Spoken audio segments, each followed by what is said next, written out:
பேரு ஜெய் நிஷான், height 1.8. யோசிச்சு சொல்றேன். ஓகே. ஹாய். நான் தான் happy. Who's studying in my school, Sharma? சுடான சூற போத ஏறி கிச்சா கிச்சா மெல்லமாயன நீயும் அவங்ககிட்ட சொன்னேன். சரி ஷர்மா, நான் கிளம்புறேன், எனக்கு லேட் ஆச்சு.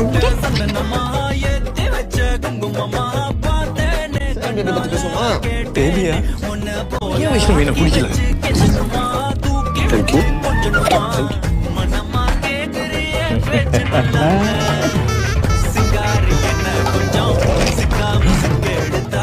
காதோட சுத்த வச்சா